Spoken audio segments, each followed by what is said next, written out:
We all know the games industry is a bit weird right now, that it feels different, and we have had, coming off 2025, a year of amazing releases. Even with some of those amazing releases, you may wonder, how can the games industry be stagnant? Is it stagnant? There was a quote going through 2025, which was, "Survive through 25." It was a mantra for some indie devs, even for some AAAs, and that's because, as the contraction from the pandemic boom continues, we are seeing the industry as a whole struggle. Of course, great games can still happen, but as publishers and devs scrabble about the place to fund those games, you are often the person losing out. What they need is growth and new opportunities, and now we have got the data for 2025, and based on that data, we may be waiting a while yet. If you're a discerning player, I think it's fair to say that games may never have been better for you. I mean, just take a look at OpenCritic's 2025 Hall of Fame. It's crazy, and it alone would give you several years worth of incredible games to play, even as, of course, decades of previous brilliant titles become more and more accessible. But people saying the industry was in crisis last year certainly do have a point, even though there were loads of great games. We had thousands of layoffs, dozens of studios closed, and a funding crisis with no solution in sight. Nothing was changing to push the money people towards funding new teams, new games, of course, new experiences for you.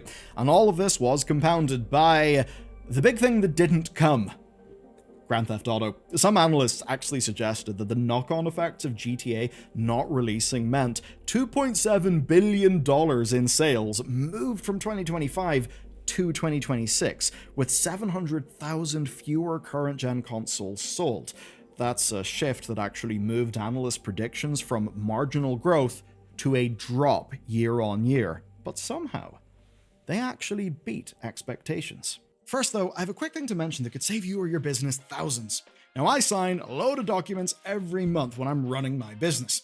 And there are two ways that goes. It's either manual signatures, which are fiddly as hell, or dedicated signature tools, which, are kind of overpriced nightmares. And that's where today's sponsor, Odoo, comes in. You see, Odoo is an all-in-one management software for entrepreneurs. They handle invoicing, accounting, project management, websites, everything pretty much. But today, I'm showing you their signature app. It is dead simple. You upload your document, drag in your fields, you can set a signing order and automatic reminders so that nothing falls through the cracks, and then you send it. And on the other end, well, the recipient just clicks the link, signs in any device in seconds, and then you're done. There's no printing, no scanning, no faff. You can track everything in real time with notifications. It's legally compliant in over 100 countries, including Europe and the US.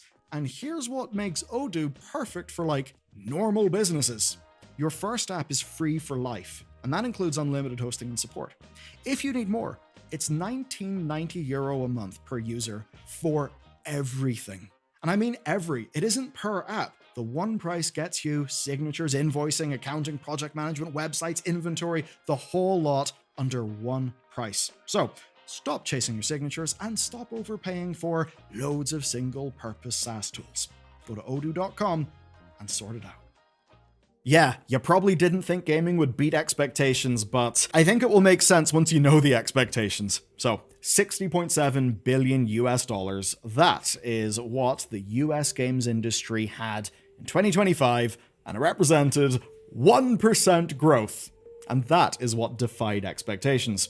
Now, per Circana's data, basically the consensus expectation was an industry decline, not basically 1% growth, even though 1% growth is what I would certainly call stagnant as hell. Of course, though, it was a year with tariffs, delays, and cost of living increases that have hurt people's ability to spend money on what is an increasingly expensive hobby, especially if you need a few sticks of RAM or a GPU. But as it turns out, even just scraping by was difficult. So let's get into some of the juicy numbers. The Switch 2's release boosted hardware sales by 9% year on year, covering declines experienced by everyone else. But people just didn't keep spending because accessory sales were down 7%, and it seems the tariffs may have had an impact there.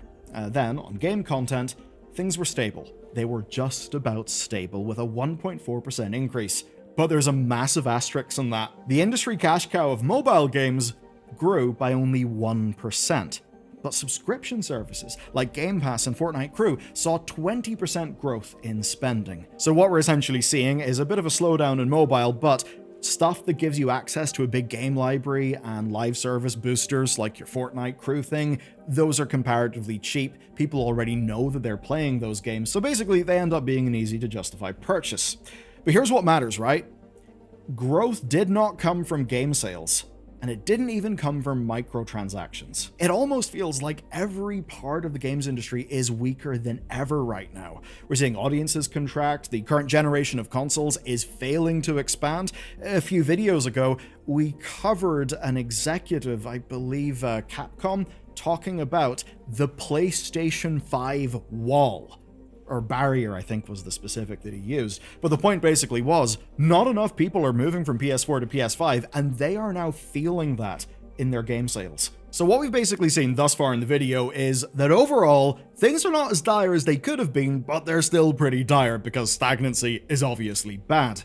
But I'll tell you what, when we go and look at the year's best sellers, it is actually not that simple, and I think for many of us, there is a humongous win off the bat. I'll start with a win, and that is that the Titan has fallen. Call of Duty was not the best-selling game of last year. It didn't even make the top 3. It was beaten by Battlefield 6, NBA 2K26, Borderlands 4, and then we have Monster Hunter Wilds. Pretty interesting. It's actually the worst result in 2 decades for COD, and it's not the only surprising detail that we see in this chart from Circana. But you may be wondering, is this whole chart just made up? I'll explain. So much of the industry actually hands over its sales data to Circana, and that is so that they, the industry, can get an accurate picture of what's going on.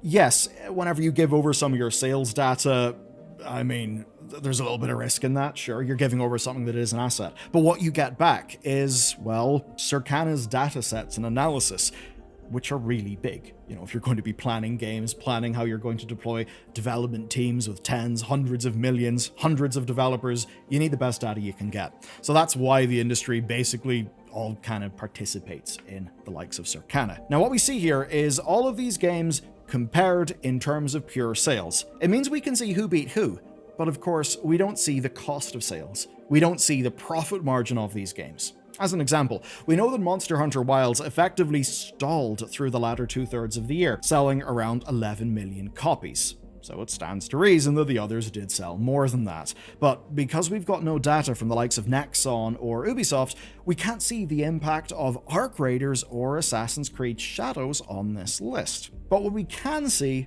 is trends. And one of the big ones is for PC. And it's that PC releases matter because 17 of the top 20 games had a PC release.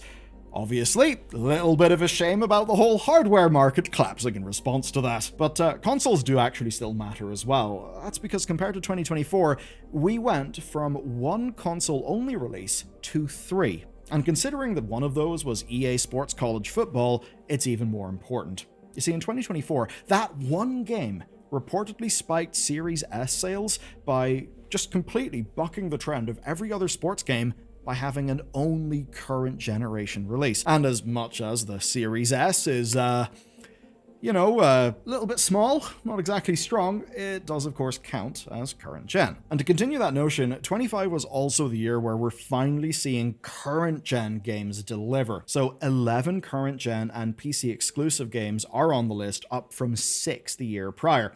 And many of those, like say Monster Hunter Wilds, made big production bets that next generation console sales would have more uptake than they currently have. That's the problem. They have not had that uptake. And of course, that's for 2 broad reasons. I'd say number 1, price hikes, so, all the economic stuff. We're very much not used to consoles getting more expensive over time. Usually they get less expensive. And then of course, GTA, because GTA would massively accelerate adoption. So those have basically robbed quite a lot of the current gen only games of a lot of their potential customers. But it does mean we finally reached a point where enough of a platform exists to allow for the mass sales of new, current-gen exclusive games. What does that show then? Well, it shows that audiences are engaging with new games. You see, in 2024, this list had just 7 games that were released in prior years. As of 2025, that's down to just 3.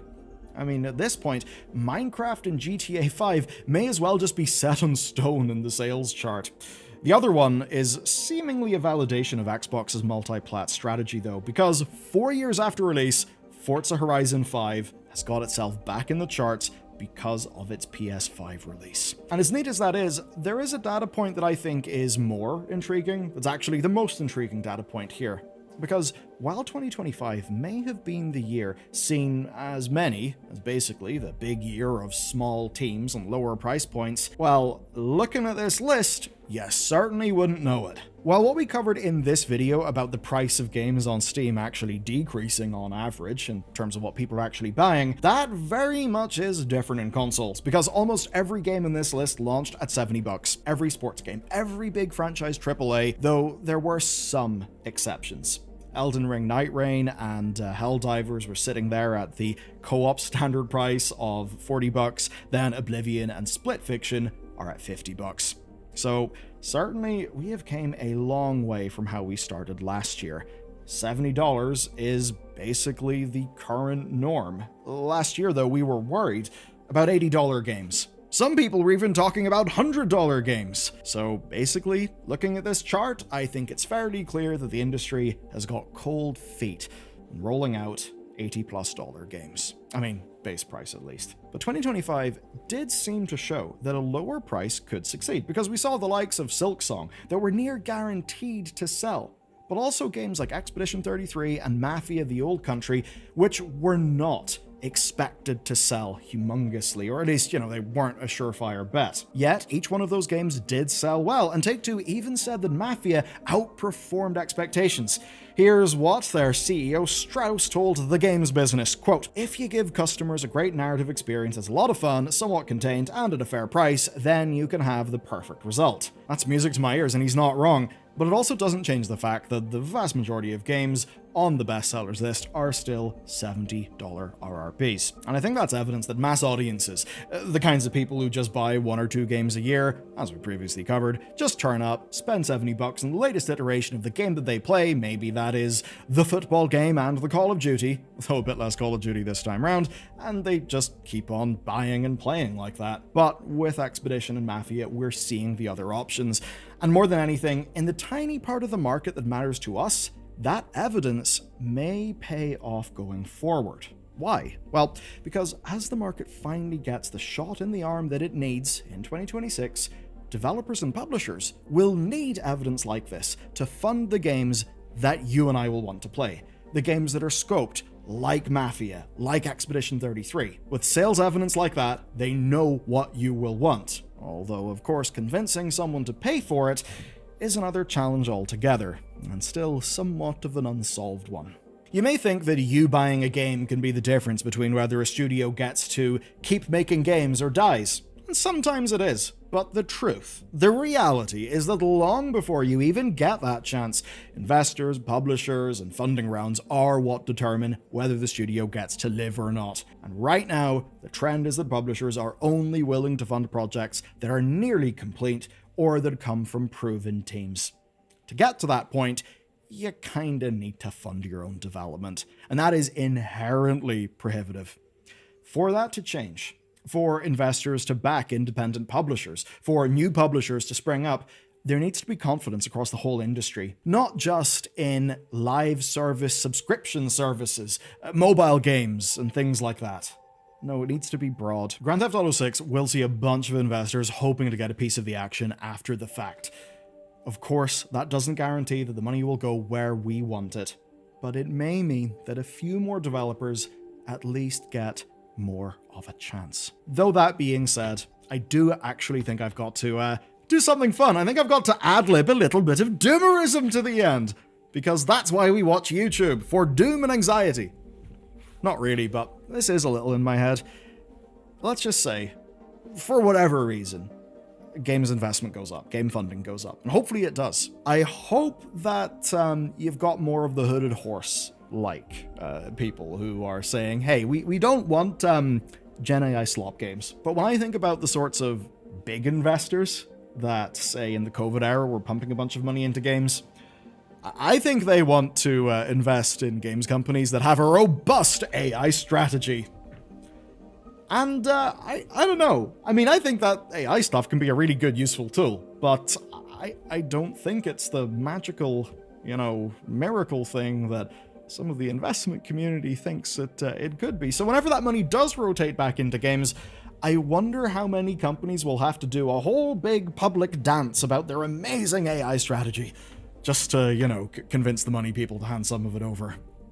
We will see. And speaking of we will see, is Ubisoft so over, or are we so back? Who knows? But in this video, you'll learn about how they're driving away some of their top talent. Like, literally people who have ran entire franchises and gotten Ubisoft out of many sticky spots, who very much, it seems, been pushed out of their jobs. Which doesn't really bode well. It's a fun, spicy video. You can watch it next.